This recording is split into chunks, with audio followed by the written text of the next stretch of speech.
The difference between me and you, voch, I'm stronger than you. You've been a little slacking. I'm a little stronger than you. I'm very good for my age, but I'm going to show you that. But here's the thing I'm going to tell to you, okay? Because you constantly want a response from me. I'm talking only to you now, voch, because I already know that you want to work with volume, you want to work with Colin Cowherd, whatever. But I'm going to tell you straight to your face because they're going to use you to talk to me, okay? Now, I can't believe you want to challenge me, dude. My brain's getting a little bit more sufficient, and I'm just going to give you a heads up, okay? Yes, Dak Prescott sucks. I'm going to put it in your head. He does suck.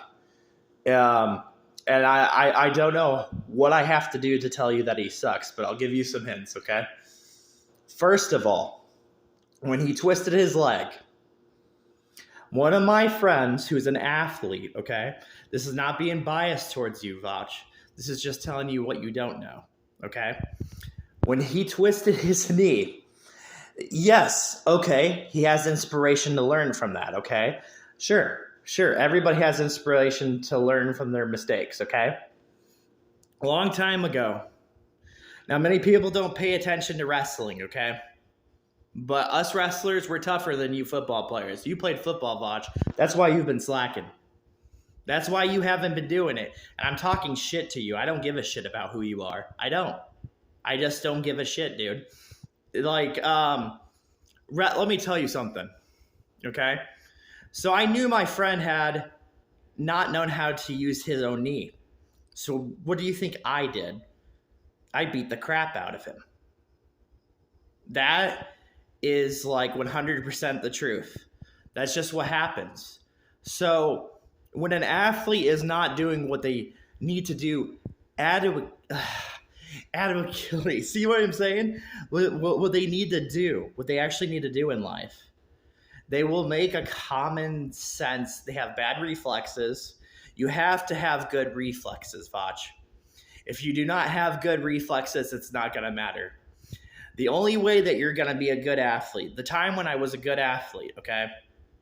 The time when I was an actual decent athlete, I could do stuff, that I had an effort, okay?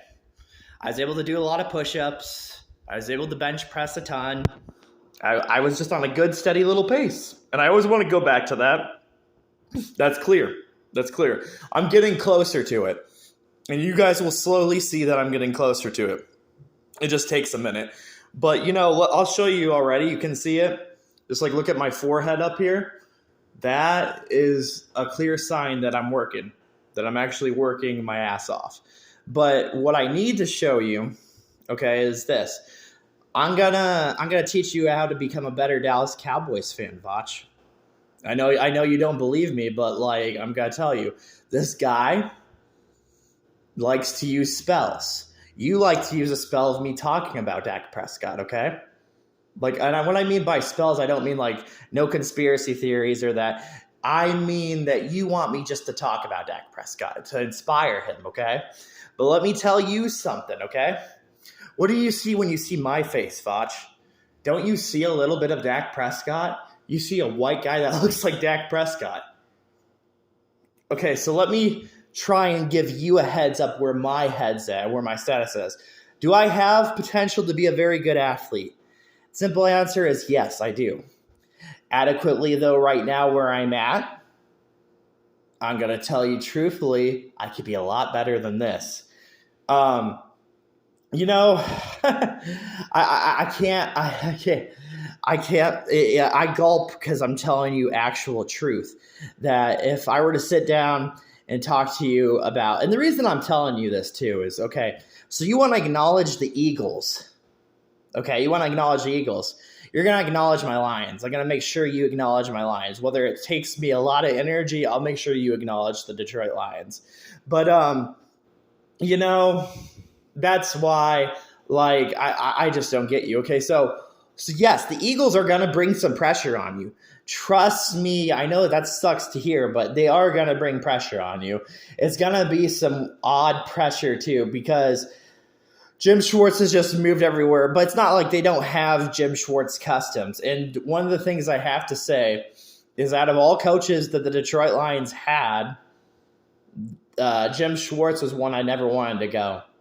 So the fact that he went, and for some reason the Eagles picked him up, I can see your frustration. Trust me, I can see it because I know some Eagle fans, okay? And I wasn't really happy. I wasn't happy either when the Eagles won the Super Bowl. I wasn't happy either. But, in respect of what Jim Schwartz was doing, I could easily see it. That's how I could see the light versus not seeing the light. The way that you're going to get a team to win a Super Bowl is you're going to have to find somebody who's actually working. If the person's not working or doing anything to make a team or build a team around it, you're not going to see it.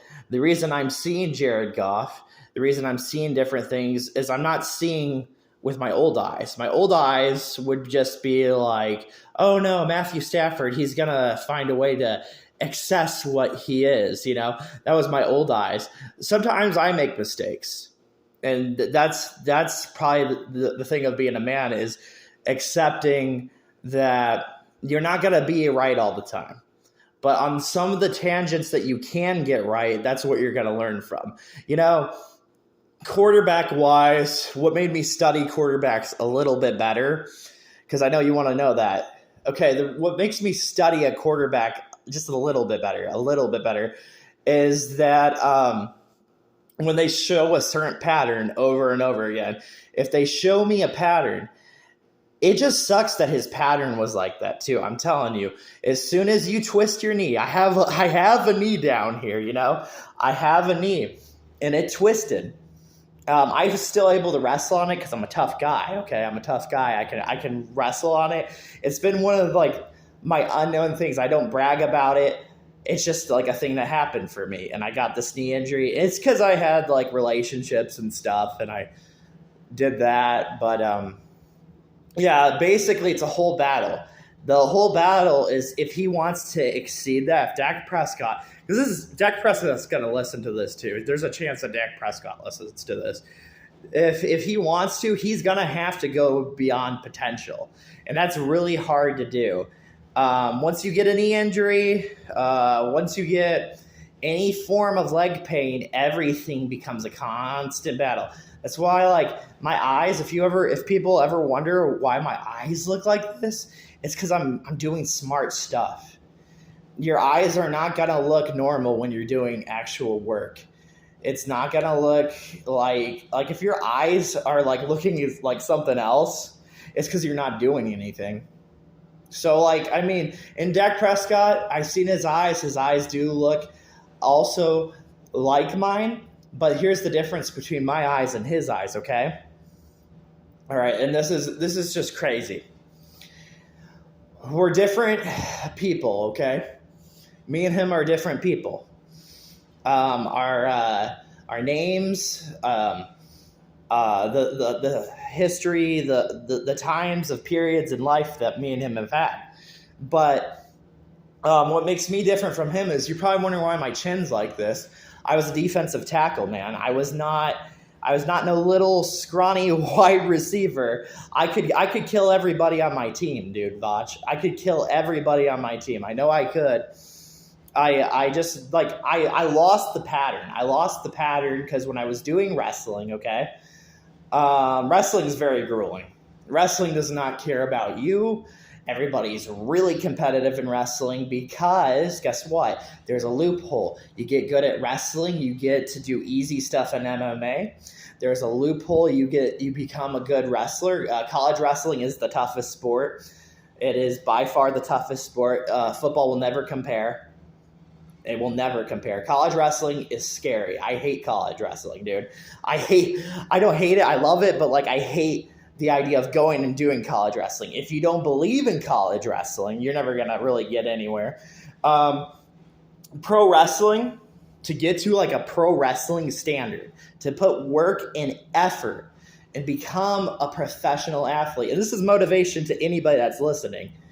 To become a pro, to become a conditional pro, you're going to have to do some stuff you don't want to do. It's that simple. You're going to have to do some crazy stuff. You're going to have to feel like you got killed almost. And if you don't feel like you got killed, your brain has to be tough. If your brain is not tough enough to do that, if you can't run, if you can't walk, if you can't do a constant squat, if you can't put any of that in there. See my difference between me and you, Voch, because I know you want to talk crap about me. I get that. I really do. I really do get that. But get me at this, dude. Just get me at this. I think you're a nice guy. There might be a shell of a nice guy in you, okay? I literally, for me, because you have to kind of look like an asset for me, okay? An asset is this, okay? The whole problem with becoming an athlete or becoming beyond what you are and seeing what you are or what you could be, okay? To doing that, you have to consume time. That's the thing that you're not doing. You have to consume time. Dak Prescott has not consumed enough time, because if he did consume time, he'd be able to run it and never twist his leg to begin with. But he has to consume time. He does not consume time. And he's shown you a constant thing. I'm going to do it. I'm not going to do it. I'm going to do it, and I'm not going to do it. And I was at your same boat. I really was. I was at your same boat, because I kind of like – I had some moments where I was like, maybe Matthew Stafford would do something. Maybe he would. And see, this is what people forget. It's not the fact that he went to another team and won a Super Bowl. That's a whole different organization. The thing that you got to get your fanboyism. Voch, I'm really calling you out. You're a fanboy.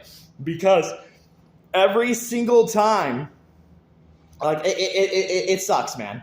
It really sucks. The way I caught on to Matthew Stafford not being as good as I wanted was I had a good friend of mine, and he gave me a little hint. And when he gave me a little hint, I kind of paid attention. I was like, it's not too bad. Because my friend, he has a different brain. He has a different way of thinking, okay? And the thing about us is, for all you know, the Dallas Cowboys could get their butts kicked in the future to the Indianapolis Colts, because Indiana is a complete football city. We are a football juggernaut, dude. We don't care about the Detroit Lions. We don't care about any team. Like, as long as, like, here in Indiana, they don't care, dude. They don't care what your team is. They don't care who you are, Voch. They don't. And the thing is, Pat McAfee, he's passionate about the Colts. I'm trying to give you a heads up. He's passionate about the Colts because he sees what they can do. The Colts can do a lot of things. There is a lot of things they can do. The Colts just tend to like now they're trying to learn the new phases. If they can learn the new phases, they'll be back to where they were. But they haven't really learned the new phases. But when we're here in Indiana, you'd be surprised how many things we did here in Indiana that were beyond the eyes of a human. Like the things that we actually did do. And I challenge you. Would you break down and criticize Theo Riddick? I don't think you would. Because I know you're smart enough to not even criticize like a tangible of that. Like a player like that's kind of generational. Like they only come at a certain time. Okay, so the certain time that they're coming about to like learn something new, like to become a screen running back is a very, very hard job. I look back, that's why I love Theo Riddick. Out of a lot of Lions players, I love Theo Riddick because he was actually putting in some work. And when he was putting in work, you know what he was doing? He wasn't even – Dak will never be Theo Riddick. I'm telling you that. He will never be Theo Riddick. Never. Theo Riddick put in hard work. He was above the line. Every snap, dude, he was above the line. He was doing what he needed to do. He was an aggressive football player. And I just hated it. That's how my brain got fried, dude. Because Matthew Stafford was not doing anything. And Theo Riddick was he was on some stuff, dude. He was on some stuff of like, I am going to win for my team. But then Matthew Stafford just was not getting to that. And sometimes, do you see what changed me to look at Jared Goff or look at other quarterbacks? what changed my perspective, because that's where you're going to argue with. What changed my perspective, okay, is I sat down and I listened to ESPN, a little bit of ESPN, not all of ESPN, but just a little bit. And I watched the Pro Bowl where Jared Goff went to, okay? But the thing I loved most about Jared Goff, opposed to like the things I could hate about him, right? The thing that I actually liked about him is that he was a different kind of passing quarterback. For the longest time, believe it or not, the Vikings were never getting dunked 40 points on them. So when he was able to dunk 40 points on the Vikings, and I'm trying to tell you, like Vikings fans, Vikings fans know defense. They know about defense. They know about that's like one of the highlights of their franchise is just like building a decent enough squad, and the fact that he adapted, like Jared Goff adapted, was remarkable because we know Patrick Mahomes, he's kind of fast, right? He's a Super Bowl champion, right? We know he's fast, but what do we know about Jared Goff? That Jared Goff can do that exact same thing without using his legs. And that's the difference between you and Dak Prescott, okay? Is that Dak Prescott really relies on his legs. He doesn't have another component that's going to make him do something. And it's so clownish. It's so clownish to think that the Dallas Cowboys would be wasting all their money on Dak Prescott. And I'm confident to say that. I don't care if I'm wrong or right, but I am confident to say that about Dak Prescott because every time I've seen him, you know what I've seen that you haven't seen? I've seen the way he acts, and just by the way that Dak Prescott acts, he collecting his check, man. He taking your money and he collected his check. I would pray he stayed on your team. Do you know what I'm saying? I would pray he stayed on your team. And I'm not lying to you. I would just pray that he would be constantly on your team. And then he goes and does his same tangible of kicking a field goal. And then we score a bunch of touchdowns on you. That's all I want. We did really good defensively against you, whether you want to ignore us or not. If we get our offense together, man, you're going to have a challenge. But it's not just like even the challenge of you. Like it's the challenge of we don't really have to waste our resources on you. We don't. We don't have to beat you. Like there's many ways to attack a schedule. You want to know what an actual competitive Lions fan is? I'm a competitive Lions fan. And if I can see something that can change this team, I'm going to try my best to do it. I've literally taken the time. I've taken time and energy, okay? I've taken time and energy of seeing what actually works because sometimes you want to see what another team is doing. You want to see, like, what the heck is the Saints doing? What the heck is the Patriots doing? There's always that team that's just sneaking up. And even the Jets, they are a sneaky team. That team was pretty sneaky. They didn't do as good as they could have, but man, did they do good. Man, did they change their defense? Did they actually put a little bit of fear? You even have your division Giants. You're going to really have to pay attention to the Giants. I'm telling you, you're going to have to pay attention. For all you know, you're paying attention to the Giants defense because that defense, yes, that was a little bit of a multitude defense. I've seen defenses.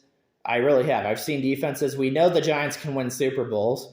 We know that Eli Manning was not the main catalyst. We know that the Giants win Super Bowls and they have like a crazy defense. And they just keep that. It's like they keep it on a note paper, but like I think they're finally getting to it. I know it's last year it was kind of rough on them, but that's because their O-line was not gelling. Their O-line was not gelling, but they're a team to watch. If anybody in your division, I'd probably be watching the Giants because I just don't agree with Commanders' roster. The Eagles, you could definitely watch them if they kept their notes, but they had to keep their Jim Schwartz notes. But if they didn't do that, but like that's the crazy thing. The Giants could literally come in and they could be annoying. They could definitely be annoying. I know that they're an annoying team. We've beat them. My Lions have beat the crap out of them too many times. But when they've had a chance to beat them, it can happen.